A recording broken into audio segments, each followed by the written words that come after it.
Lengthau Sanamahi Malamens Dagi Tagonazaraga Lamdam Sigi Kunagaugi Sanamahi Thoganlu Amadi Manipurgi Sanamahi Temple Boat Ani Kusam Narakanda Lamdam Sega Ekoigi Lengthau Sanamahi Laisangama Amadi Ekoi Inat Ki Oiba Lengthau Sanamahibu Ekoina Thogan Java Matamda Ekoina Thogal Tawjava Matamda Sakadaba Inat Keva Pangthokadaba Thabak Thorom Punamaksing Gi Matangda Oirakadaba Popong Kudimokki Matangda Lainazabagi Thoromama Ngasisi Pangthok Sabaga Loinana Ekoi Sagaduriba Laisang Sigi Amadi Swanapong Sigi Masidagi Uriep Uyum Tamba Amai Pivana Sakpi Dana Swanbi Dana Inat Keva Thoroma Sathavagi Numit Sedang Sigi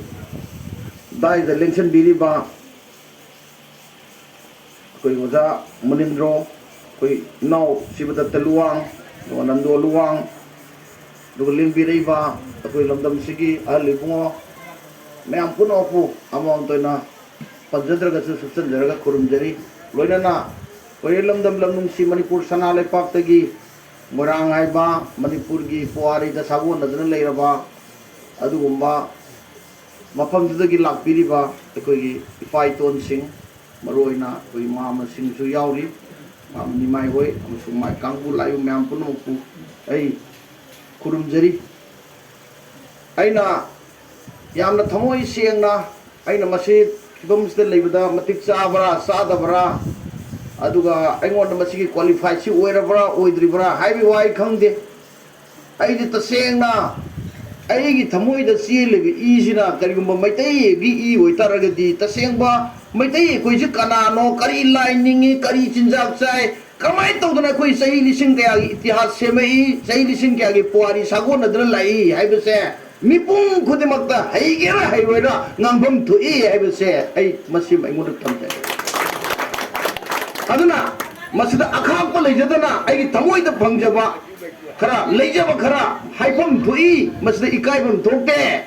Ekoi say Yami Kaigali Maitai say Quite Ikaigan Sunning as to sunning the Basavumba Tabak say Hai Razu Hai Tabasavumba Adagi came to Wang and the Matam the Suko, 80 came to Hijadavani, came to Kanjadavani, Aduna 80 Swice of Tokar Padika, High was there. Must the meal Kudum Sabai, I'm low reva. Moya hate the man in him, we leaders there. We hate the man in him, we little and high was there, but it won't not be the Mota. I don't sang the Sema, Tawai Yana, I am Hijay, I am the Kanjay, the net, hiding Bagi Wakaloma, Lak Podom, Mampuno, and not Pigani.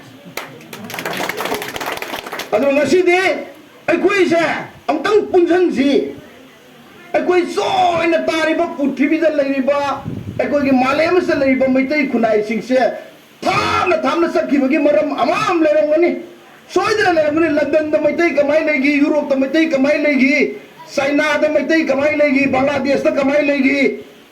aduga Brahma da kamai legi Kasada da Assam ki district mayam punnamakta Arunachal Pradesh da Tripura da kamai legi habegi wari mayam se mayam tongan wari amam loi lerangani adugi wari da nigdon pondul leibagi matau sukta ta de si de hajeg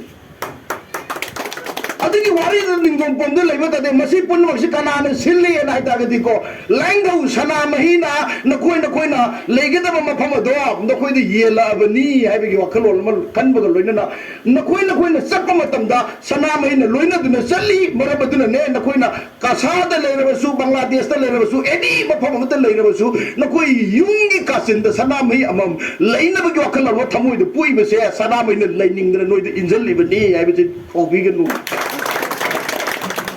Any my tailor, Mada, Maitai ne na leirma kada maitai ron ngangamdraba maitai gi isai saamdraba maitai gi phane selamdraba maitai gi phayom selamdraba maitai gi karigabamti yamda mana maitai ni edra phalakana hairabasu yaroeba adugi manungda mana sana mai ningamdraba maitai gi lai ningamdrabadi maitai khuna tawba maitai khoi gi hekal lekato khangamdrabadi maitai khoi gi sorome adu khangamdraba mana maitai ne krai du ri maitai no adu tadi ai maitai hoidre ko ai maitai kandung no oisigi habase anywhere prithvi da tariba maitai khudimona khandabagi matamadu oire madu mai khandabagi khandananabagi khudong chaba epicenter longdanabagi damakta ne koina Bangladesh haiba landam stangasi salaren sidabagi khubam leire ko salaren sidabagi khubam dugi mateng pangnanabagi damakta ngasi je sanamai gi temple lama sanamai gi laisang ama mafam asa sare ise salaren punsibagi adudagi chauthorpa pakthorpa hena kano adune na khanbiyoba upal ama tha taragadi upadu chauthorei mana phadokna mana phadokna oibiya de mana khadar phadokda bau khadar phadokba matamdadi kasu yamna sauna khande khara dik kupum khalli adu mana aduni marakta mahi masam ta gyalaga malemda tarakba tardi mahi de ina pura sala adde lingurga di pa lakde adu bu hoi kya lakde adu ga sidi akoina nungsira bai pai polsing alam sing mayam punma khanbiyo akhoi lai ipa lai karino ipu lai karino ai ipa na kari lai ningami ai ipu na kari lai ningami kuiraba akhoi gi kanglai pa akhoi gi manipur se ning tam ne lai jaba lamdam amane akhoi na ning tam ba prithvi da lai ba akan ba safu kallaba lai pa kaya bu lang thiang na duna mai thi ba pam ngamba pi ba ngamba akhoi gi ining thau kaya lerami je ba khangbiyo yamna lerami akhoi gi ining thau mai thi ki ba khage ba maharaja hai wa sa si khagi hai bi saina do mai thi ba pi ka na ma khage ba hai ba ni to ju phangni bu ne khage magi matamda hingsa ba laktana hingsa ba da lamba pi on hai ba matamda ibudo pakhang ba da ni ba matamda nungjian pukhidagi akoina thang khoksun thang khogwam bi ta khoksun ap ku thora kada madu langtheng nadra adumba hingsa bagi sakam lobo chena adi lakodo far kada nung na kangla mamang den nalaga leye adugi nungdu jibo mayam yeng nari bune ado khage maharaja kari lai ningam gi anti yeng biyo ni myam kari lai ningam me mana imung da sana mahila me mana pakhang babu la nijara me adu pakhang ningba adagi di sanamai ning nupa aduna prithvi gi mi khuding lamba to no mata mana mai pa amidu ngasi di ni thok jing do mathang akhoi ju mai tirak tra khoi British ki makut ba khoi tar re na khoi je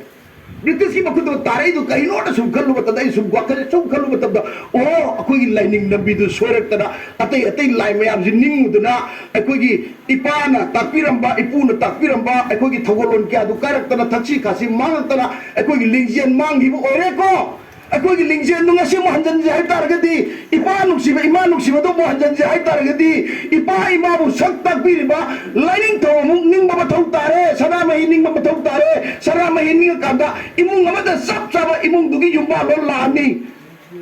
lining lo du da dum yumba lo nyam jari yumba lo ga lining lo da tu la khangdir ba makai ekoi se maitai se mai pa pung amroi maitai mai pa se hai tar gadi ina lining da hanjal le se ekoi da makta ipa ipu ka na thambir ba ekoi gi korbe ka ya na ekoi gi lining la son do yaw ba ekoi gi lining la su ka ya na ngai du le re ekoi gi puya mai sa khe adu mai na wai tang ma samai bi se kari no mai na sa thu ka ba su ipa ipu ahal man su gi ta ho bu du samme adun ngasi di ipa ipu le riba sin sai ma fu di pan su ahal le re lamdam sa mana kamai to duna mai tai ipa ipu singi awa pa mai ampun mak tu mon da hang ba yare akang ai kya da hang ba yare puya mai cha khe khoi du pai le tra bani adra adun khangjen le bi mahuta puya du pa ba ta hori ba puya du khang hori ba mioi singra sum mai na wai ta ma sak takak nai na thamam dana khangi ba punna mak sing do koi tam ba ma thau tare adra madu gi finger du da si di iram dam sigi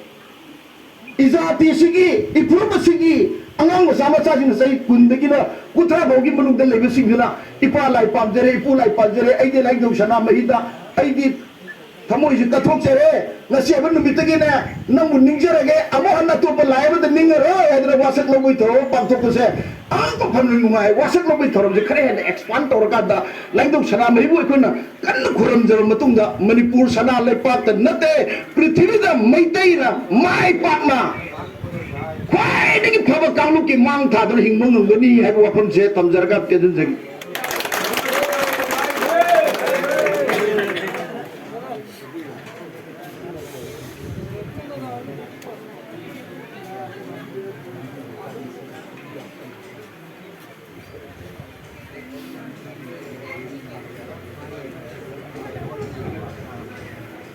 ꯊꯥꯒꯠꯆꯔꯤ ꯑꯣꯖꯥ ꯁꯣꯒꯥꯐꯝ ꯍꯦꯃꯟꯇꯕꯨ ꯌꯥꯝꯅ ꯃꯔꯤꯛ ꯆꯨꯝꯅ ꯊꯝꯕꯤꯔꯝꯃꯤ ꯑꯩꯈꯣꯏꯒꯤ ꯂꯥꯏꯅꯤꯡ ꯂꯥꯏꯁꯣꯟ ꯑꯃꯗꯤ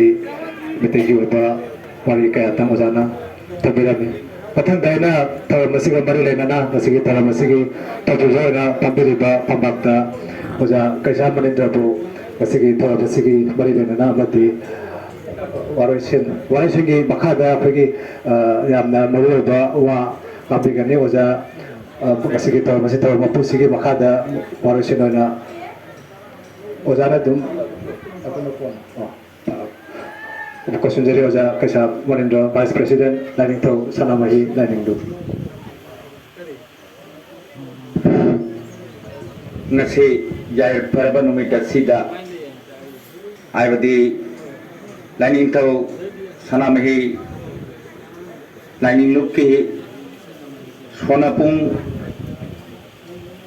urebhunba amadi mingkai lauba numit asigi hauji nainama bifamgi daista leitengbiriba ngasigi chief guest ona leitengbiriba हिमालंदम मणिपुर दगी सनामही टेम्पल बोर्ड की मेंबर सेक्रेटरी मिंगोना पंजरवदा शिवदत्ता लुआंग अमदी ओदा हेमंता मयामना ओदा तोलहन्नायरगा खंगरबा ओदा अमदी अखोइगी ओदा नंदलुआंग नसिंगबा मणिपुर दगी लेंबिरकबा तरानिथोय मकपु अमदी मांगदा अयोगी लेटेंबिरिबा अहलमन इमाइबेन पुनमकपु लनाइगी मैगी दगी अमदी लाइनिंगथौ सनामही लाइनिंगलुकी मैगी दगी कोगनोना खुरमदरी अमसुंग मयामना मयामगी सिल्लबा मतम कयातंग काइथोपिरगा ngasi अयोगी थौरम असिबु mapung pahan bigani ana lengbirak pase aikoi mayambu lupki magai dagi thagatsari amasung kuramjari aikoi gi mathangda aikoi gi luglen sabagi ama lairabani na aigi mangda su oza kayana aikoi gi lining asigi maramda ngangbi kre mathangda aikoi gi ngasigi chief guest obiriba oza Shivadattana soidana masigi matang naina wari thambigani adu ai wai yamna tena wa mani tang ngangjaraga aigi wa ngangba losanjagani masidi aina ngasi temple board ki lakpiriba thoburen punamaki mafamda aikoi gi nupki magi dagi bangladesh ta aikoi lejariba sanamahi lining nupki member singi magi dagi ekhona apilam nang thamdai madudi ekhona manipur dagi puari kya gi mangda ekhona soijaina bangladesh ta lakhraga su matamama hindu dharma da lupuraga su ekhona khara thengna ekhoi lining asibu hingna ba hona jabase ekhoi da hudi hudi ka yamna wabagi maram khara aina apil thamdaningi madudi yamna maru oibada aikogi sak sonba haudik su leite yamna tanna lei sak sonba yaudragadi aikogi afaba tabak thauram khangde amama khangde khuding makta sakpa sonbana chingba amaibina chingba masigi yamna mathau tai yamna mari leine aduna akoi siga watpagi maram aikona manipur da chaluragasu hairiba sakpa sonba amadi amaiba amaibi tamma chatpagi kanosi koda yamna wana thoi masigi matangda Sanamai Temple Board ki thaburen singna aikogi si aikona Manipur da but chale hai natraga oza singna masei jiga hairibo oza sing ki thabiraktuna hairiba akoigi thabagasibu pangokna tungdasu hena jabalamba ngamba asitang sinbiraknaba hairiba wafam masi aina thamjaningi aroibada aina ama thamjaningi tasengna ma aikogi lamdam masida aikona ujabada wari sajabada aidi maitai laining salani adubu khoi ima lairi ai ngamdri ima di gaur chatpani ima lagidra matung dai chatkani ai pa lairi somaina tauna example pira gal lai bayawi aduga kana gumbasu aikoi ngasi mingai lawar je aikoi aigi ibodo Sanamai iburubu ningmani ningsangmani nang ningo ai ningani haina ningsangmani kana amana sumana tawraga phaina chagi basu yawi masi makaktang di ngasigi aigogi lening tang sanamai lening nungki magi dagi phaina chattaba amadi ngasi dagi aigogi maitegi lening ase lening sumna tungda hena chaphalanba oceano haiba asigi wafam amadi kanosi thamjaraga aigi wangang matang asida tenjanjare mayam bo amuka hanna khurumjare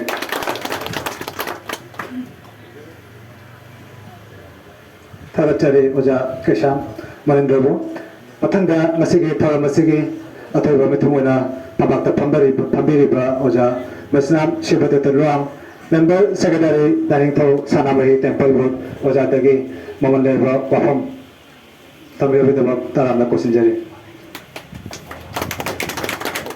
Maktada Malem Tayung Palas na Leriba Kawai Panba Atat Lengi Palio Puna Masibu Sembiriba Himalayan Sidabim de Lain Tong Sanamahi Ipani Putamun Sena Taguna Zaraga Nasigi Bangladesh ta Kogi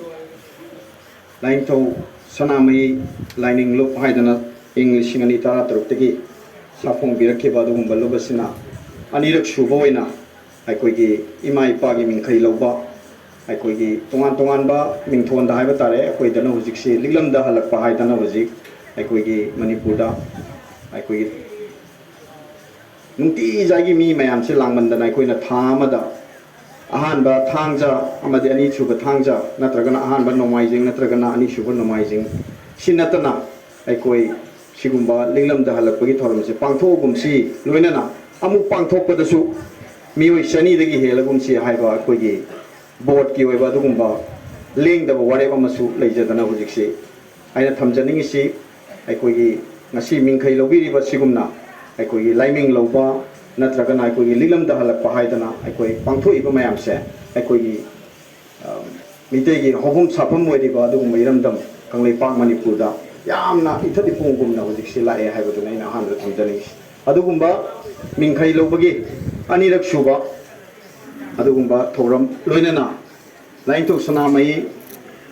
akoigi lining lukki sona pungama sangle nama mafam sida akoigi sanabagi dama ure uyung tambagi thoram asigi ani shuba tangkak haiba tare mayam punna phaminaraga adugumba khana nainabagi mifam sida ngasigi athoiba mitunglen on lengsin biriba akoigi thoram pu lengsin biriba ai pasaglaba akoigi laintok sanamai akoigi lining lubasigi vice president so biriba loinana aina mayam di tajabada ahumlak aikoigi members so biramaba mingwena panjarabada ai Kesham Munindro loinana aikoigi akhanaba mitunglemena aikoigi Imphal gi laminariba ai yamba sawapam hemanta ai yamba tamunan duluang loinana aikoigi Bangladesh sida igi pal aikoigi miteigi yellow puruki igi pal asibu ngak senbiriba adugumba ipai to halaman sing aina mingwaina mamtang panjadagasu toidona lukoina aina sum panjarabada koire apokumaru loinana halibungo mayamdagi khwaidi hal loiraba ipa saglaba pawung mingwaina panjarabada imnam piba salai punsifonggi adugumba thoburelsing loinana aikoigi ngarang lengbirapa aikoigi international manipur mother association gi adugumba thorum amaga mari lenana imphal gi lakpiriba pai punamak lain thok sanamai temple board ki maike di loinana sinjal langjeri banga sigi thorum sigi mau sinjaraga ne mayam punamakku ikai phumna wotsari thoidona aikoi yam sangna aikoigi thorum siga mari lenana aikoi sumaina phungna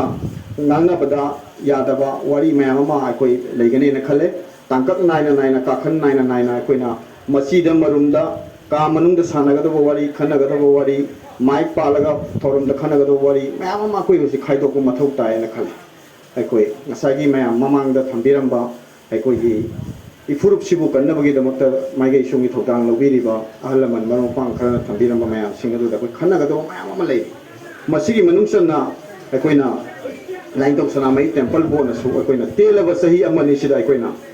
tabak thorum mayam ama pakat sei adugi tabak thorum sing kharadu ngasai aikoigi ngasigi thorum maku obiriba aikoigi ahal ibungona thambiramba duga dusu yaure aina su haijage na khanjaba sing adu ai laksage ai atopada haidok sarwege yang maru ba hiram dum laksage loina na ina ngasai kai khunna ba si thau ba mana aikoigi lamdam tamna leraga su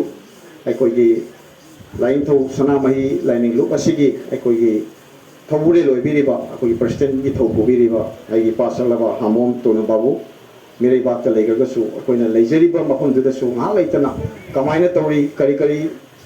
aikoina sinja langjeriba du kari awada pa pen da kari lege haidana tatna hangbirapa loina na asai hobada aikoida thamoida adugumba kai haitare yamna thona hapa akoi punamakta akoi kai haitare adugumba aikoigi yamna nungsiba wafum mayam ama waro khara aikoigi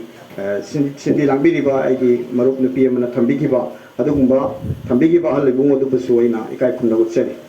tasengna aikoigi zik sagadoriba sona pungsiga mari lenana amadi mingkhai loba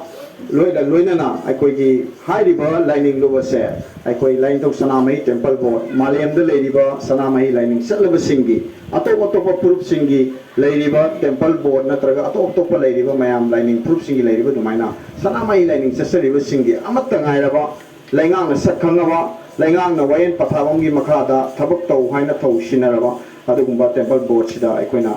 akoi bu sakhangbiu haina serol malaki masi 2019 dagi akoina board si pujarakringa digi si laba jani adu handak amu akoida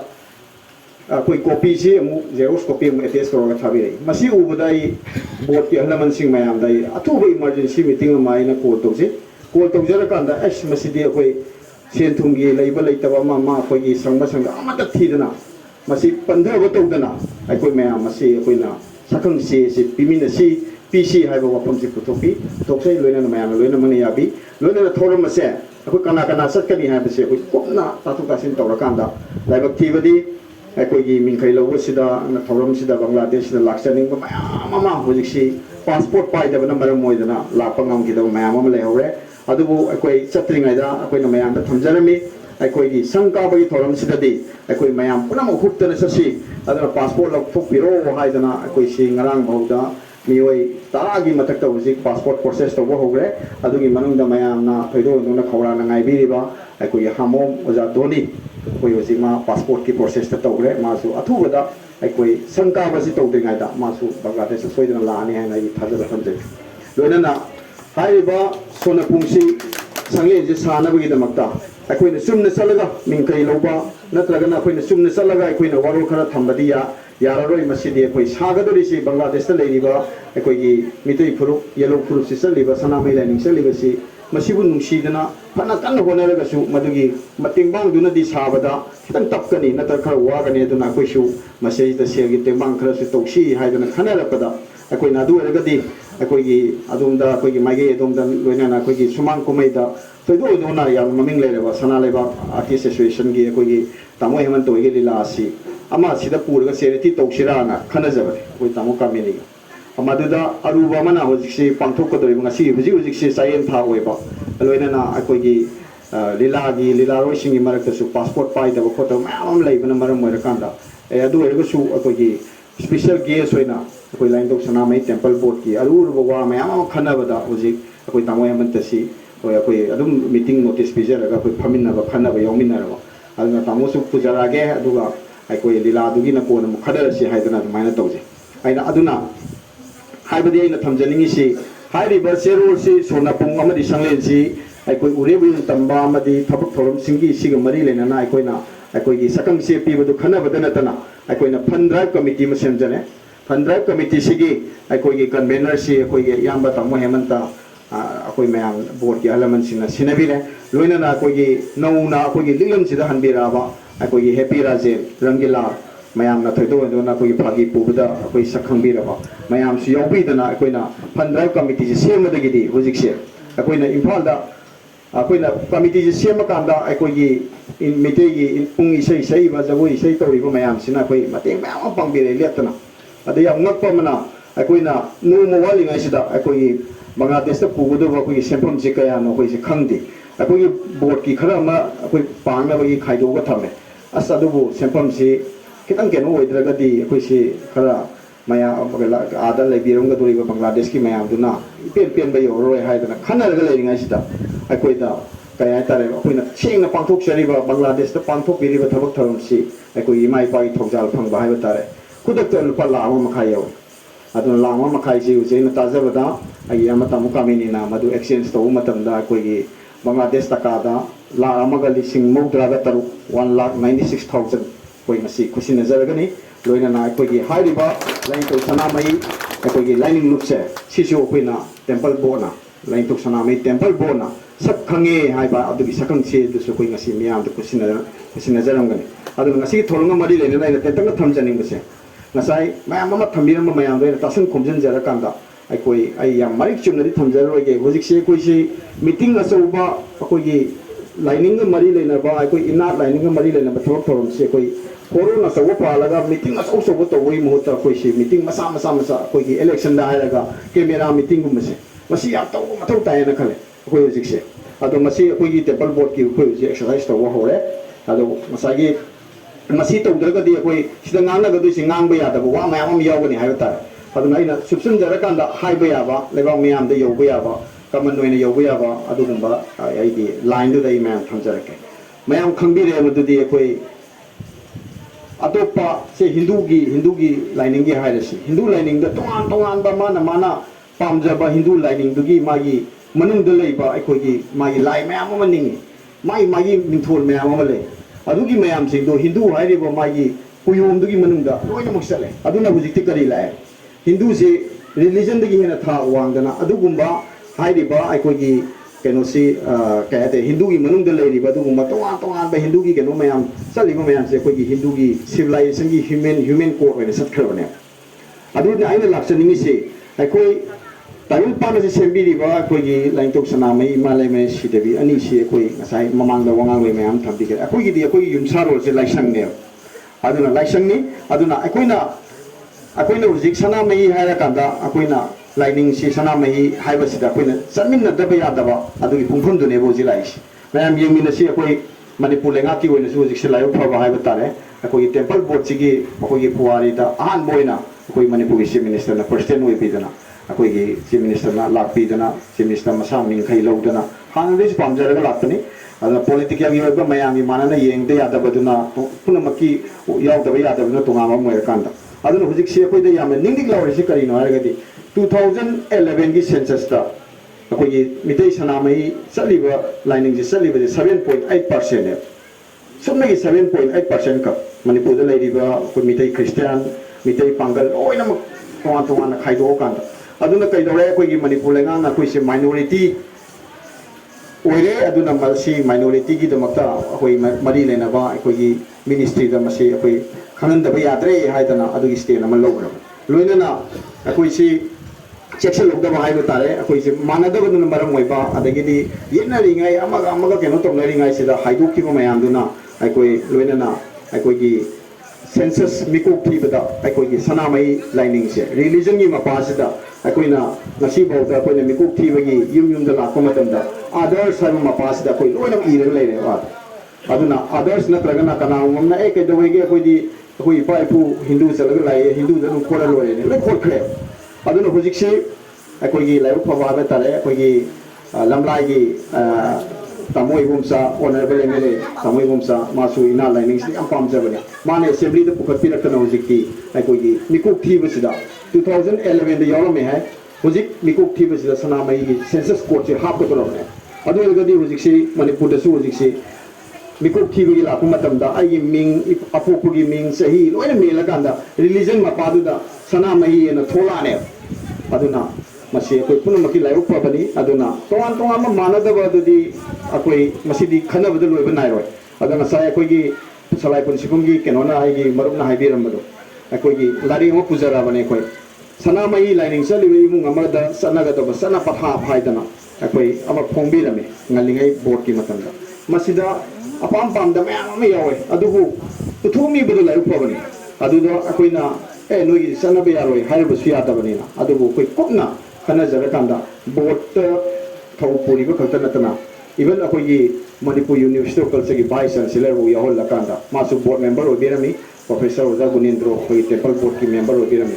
loina makse koi si numi humni marini si tanara kanda koi si akoina project si second edition putok sara ba adu second edition sina roi go roi mayam ama lakini adu masigi full report sidi kana dagi logo dagi aya kanda aina board member aina natraga aina ngamme ne heta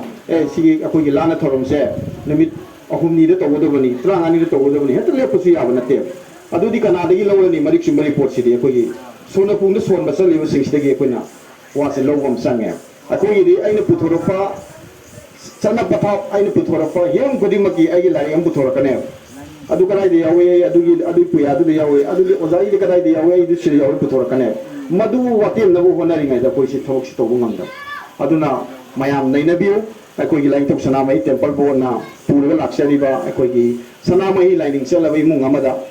pokpa siba amadi luhong bada sana ga de sana patha adu gum hiram mayam amada akoi na kitan akoi ahu bagi ni na mayam amasu yana ba akoi na oblique khra pijabani ko tare ni da tara mathoi ni da adigi yum seng bagi humni da tau ni da khra adu maina thamjabani mase thammi jabai sangye ni di mase akoi na amai piba soliba saliba mayam sing de akoi report ama logjagi ne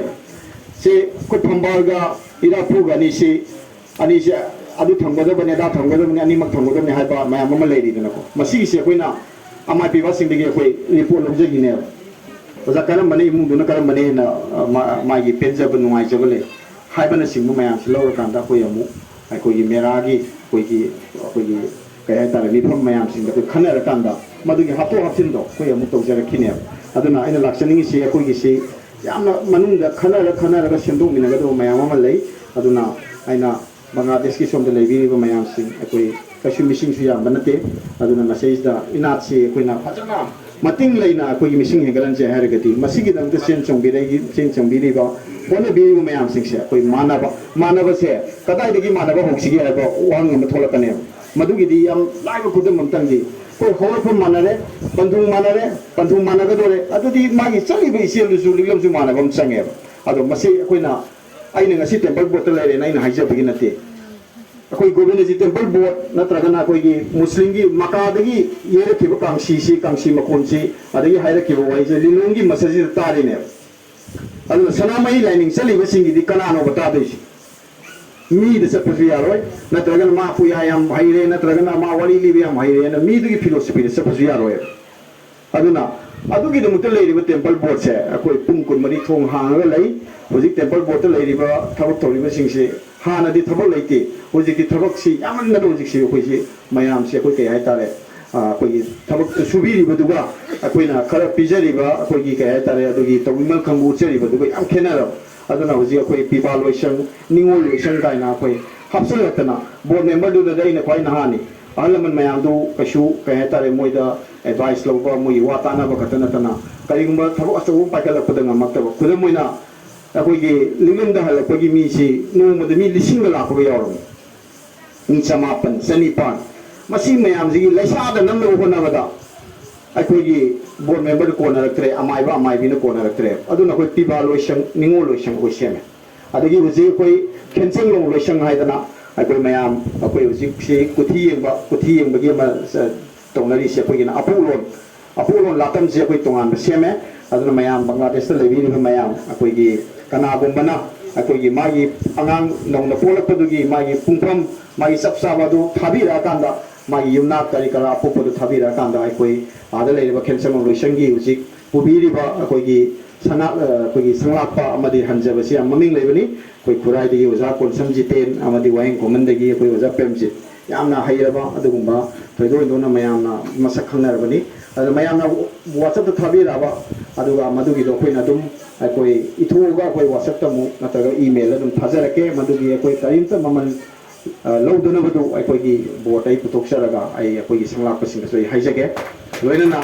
ꯑꯩꯈꯣꯏ ꯑꯥꯗꯁꯨ ꯍꯧꯖꯤꯛꯀꯤ cancer ꯂꯣꯏꯁꯪꯁꯤꯅ ꯇꯧꯒꯗꯣꯏꯁꯦ ꯍꯥꯟꯅ ꯏꯔꯝꯃꯤꯕ ꯃꯤꯒꯤ ꯃꯔꯣꯟꯗ ꯏꯔꯝꯃꯤꯕ ꯑꯩꯈꯣꯏꯒꯤ ꯀꯩꯅꯣꯁꯦ ꯑꯩꯈꯣꯏ ꯀꯨꯊꯤꯁꯦ ꯑꯄꯣꯂꯣꯟꯁꯦ ꯃꯁꯤꯒꯤꯁꯦ ꯑꯩꯈꯣꯏꯒꯤ ꯏꯔꯣꯟꯗ ꯑꯣꯟꯊꯣꯛꯄ ꯂꯣꯏꯅꯅ ꯃꯌꯦꯛꯇ ꯑꯣꯟꯊꯣꯛꯄ ꯍꯧꯖꯤꯛ ꯑꯩꯈꯣꯏ ꯑꯄꯣꯂꯣꯟ ꯂꯣꯏꯁꯪꯅ ꯇꯧꯒꯗꯣꯏꯁꯤ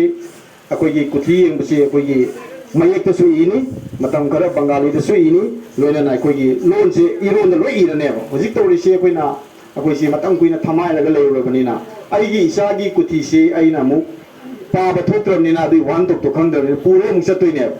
ꯑꯗꯨꯒꯤ ꯑꯃꯨꯛ ꯁꯦꯟ ꯇꯤꯡꯗꯣꯏꯅꯦꯕ ꯍꯧꯖꯤꯛꯀꯤꯁꯤꯗꯤ ꯑꯩꯈꯣꯏꯅ ꯑꯩꯈꯣꯏꯒꯤ ꯈꯦꯟꯁꯪ ꯂꯣꯏꯁꯪꯅ ꯇꯧꯔꯛꯀꯗꯣꯏꯁꯤ ꯃꯥꯒꯤ ꯑꯄꯣꯛꯄ ꯃꯃꯥ ꯃꯄꯥꯗꯨꯅ ꯌꯦꯡꯖꯔꯀꯥꯟꯗ ꯁꯤꯒꯤ ꯅꯨꯃꯤꯠꯁꯤꯗ ꯁꯤꯒꯤ ꯁꯣꯛꯁꯤꯗ ꯁꯤꯒꯤ ꯆꯍꯤꯁꯤꯗ ꯑꯩꯒꯤ ꯏꯆꯥꯒꯤ ꯁꯨꯡꯕ ꯂꯩ ꯂꯣꯏ ꯈꯪꯖꯔꯗꯣꯏꯅꯦꯕ ꯑꯗꯨꯅ ꯍꯥꯏꯔꯤꯕ ꯃꯌꯥꯝꯁꯤꯡꯁꯦ ꯑꯩꯈꯣꯏ ꯍꯧꯖꯤꯛ ꯑꯇꯜ ꯑꯈꯝ ꯂꯩꯇꯅ ꯄꯥꯏꯈꯠꯂꯛꯏ ꯂꯣꯏꯅꯅ ꯑꯩꯅ ꯊꯝꯖꯅꯤꯡꯕꯁꯦ ꯍꯧꯖꯤꯛ ꯍꯣꯡꯂꯛꯏꯕ ꯃꯥꯂꯦꯝꯒꯤ ꯑꯍꯣꯡꯕꯁꯤꯒꯤ ꯃꯇꯨꯡ ꯏꯟꯅ ꯑꯩꯈꯣꯏꯒꯤ ꯂꯥꯏꯅꯤꯡꯁꯤꯁꯨ ꯑꯩꯈꯣꯏꯅ ꯈꯤꯇꯪ ꯃꯥꯟꯅꯅ ꯑꯞꯗꯦꯠ ꯇꯧꯔꯒ ꯆꯠꯄ ꯑꯃ ꯆꯪꯉꯦꯕ ꯑꯩꯅ ꯑꯞꯗꯦꯠ ꯇꯧꯕ ꯍꯥꯏꯗꯅ ꯑꯩꯈꯣꯏꯒꯤ ꯐꯤꯖꯣꯜ ꯑꯩꯈꯣꯏꯒꯤ ꯐꯩꯖꯣꯝ ꯊꯥꯗꯣꯛꯑꯁꯤ ꯈꯣꯡꯒ꯭ꯔꯥꯎ ꯁꯦꯠꯂꯁꯤ ꯍꯥꯏꯖꯕ ꯅꯠꯆꯗꯦ ꯍꯧꯖꯤꯛ ꯑꯩꯈꯣꯏꯅ ꯍꯦꯛ ꯆꯪꯖꯔꯛꯄ ꯃꯇꯝꯗ ꯑꯩꯈꯣꯏꯒꯤ ꯂꯥꯏꯅꯤꯡ ꯈꯨꯗꯝꯃꯅ ꯑꯍꯜ ꯂꯃꯟꯁꯤꯡꯅ ꯑꯩꯈꯣꯏ ꯊꯝꯕꯤꯔꯝꯃꯤꯕ ꯑꯩꯈꯣꯏꯅ ꯌꯥꯟꯖꯔꯤꯕ ꯁꯤꯗ ꯌꯦꯛꯏꯕ ꯈꯣꯠꯂꯤꯕ ꯃꯌꯥꯝꯁꯤ ꯑꯩꯈꯣꯏ ꯁꯤꯖꯤꯟꯅꯐꯝ ꯈꯪꯗꯅ ꯂꯩꯔꯝꯃꯤ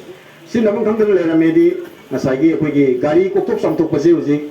ꯁꯅꯥꯃꯍꯤꯒꯤ ꯑꯩꯈꯣꯏꯒꯤ ꯂꯥꯏꯁꯪꯗ ꯌꯥꯝ ꯂꯥꯛꯑꯦ ꯅꯣꯡꯃꯒꯤ ꯒꯥꯔꯤ ꯑꯍꯟꯕꯁꯤ ꯑꯗꯣ ꯃꯁꯤꯗ ꯒꯥꯔꯤꯁꯤꯗ ꯑꯩꯈꯣꯏꯒꯤ ꯃꯥꯒꯤ ꯀꯣꯛꯊꯣꯛ ꯆꯥꯝꯊꯣꯛꯄꯒꯤ ꯊꯧꯔꯝꯗꯨ ꯂꯣꯏꯕꯒ ꯑꯩꯈꯣꯏꯒꯤ ꯌꯦꯛꯄꯁꯦ ꯑꯩꯈꯣꯏꯒꯤ ꯂꯩꯕꯥꯛꯅ ꯌꯦꯛꯄ ꯈꯣꯠꯄꯁꯤ ꯇꯧꯔꯝꯃꯤ ꯍꯧꯖꯤꯛꯇꯤ ꯑꯩꯈꯣꯏ ꯁ꯭ꯇꯤꯀꯔ ꯁꯦꯝꯃꯦ ꯁ꯭ꯇꯤꯀꯔꯁꯤ ꯁꯦꯝꯃꯀꯥꯟꯗ ꯍꯧꯖꯤꯛ ꯃꯅꯤꯄꯨꯔꯗ ꯒꯥꯔꯤ ꯊꯧꯕꯤꯔꯤꯕꯁꯤꯡꯗ ꯂꯥꯏꯅꯤꯡꯊꯧ ꯁꯅꯥꯃꯍꯤꯒꯤ ꯑꯗꯨꯒꯨꯝꯕ ꯂꯥꯏꯅꯤꯡ ꯈꯨꯗꯝꯁꯦ ꯁꯅꯥꯃꯍꯤ ꯂꯥꯏꯅꯤꯡ ꯈꯨꯗꯝꯁꯦ ꯅꯛꯇꯕ ꯒꯥꯔꯤ ꯑꯃꯠꯇ ꯂꯩꯁꯤꯜꯂꯛꯇ꯭ꯔꯕꯅꯤ ꯑꯗꯨꯅ ꯃꯁꯤꯅꯤ ꯑꯩꯅ ꯍꯧꯖꯤꯛ ꯍꯣꯡꯂꯛꯏꯕ ꯑꯍꯣꯡꯕꯁꯤꯗ ꯑꯩꯈꯣꯏ ꯌꯥꯎꯔꯀꯥꯟꯗ ꯑꯩꯈꯣꯏꯒꯤ ꯂꯥꯏꯅꯤꯡꯁꯤꯁꯨ ꯆꯥꯎꯈꯠꯍꯟꯅꯕ ꯍꯣꯠꯅꯕ ꯃꯊꯧ ꯇꯥꯏ ꯍꯥꯏꯕꯗꯨꯅꯤ ꯑꯩꯅ ꯊꯝꯖꯅꯤꯡꯉꯤꯁꯤ ꯑꯗꯨꯅ ꯑꯩꯅ ꯑꯃꯨꯛꯀ ꯉꯁꯥꯏꯒꯤ ꯑꯩꯈꯣꯏ ꯈꯣꯡꯆꯠꯁꯤꯒ ꯃꯔꯤ ꯂꯩꯅꯅ ꯃꯌꯥꯝꯗ ꯊꯝꯖꯅꯤꯡꯕ ꯋꯥꯐꯝ ꯑꯃꯅ ꯑꯩꯈꯣꯏꯅ ꯍꯟꯗꯛ ꯂꯥꯛꯆꯕꯁꯤꯗ ꯑꯩꯈꯣꯏꯁꯤ ꯇꯥꯡ 19ꯗꯒꯤ ꯉꯁꯤ ꯐꯥꯎꯁꯤꯗ ꯑꯩꯈꯣꯏꯅ ꯆꯠꯆꯔꯛꯄꯁꯤ ꯑꯩꯈꯣꯏ ꯑꯇꯣꯞꯄ ꯊꯕꯛ ꯊꯧꯔꯝ ꯀꯌꯥ ꯑꯩꯈꯣꯏꯒꯤ ꯂꯅꯥꯏ ꯍꯥꯏꯗꯣꯛꯄꯗ ꯑꯩꯈꯣꯏ ꯀꯌꯥ ꯆꯠꯆꯗꯦ ꯑꯩꯈꯣꯏꯅ ꯊꯦꯡꯅꯖꯔꯛꯄ ꯃꯌꯥꯝꯁꯤꯗ ꯑꯩꯈꯣꯏꯗ ꯆꯣꯛꯊꯕ ꯂꯩꯇꯕ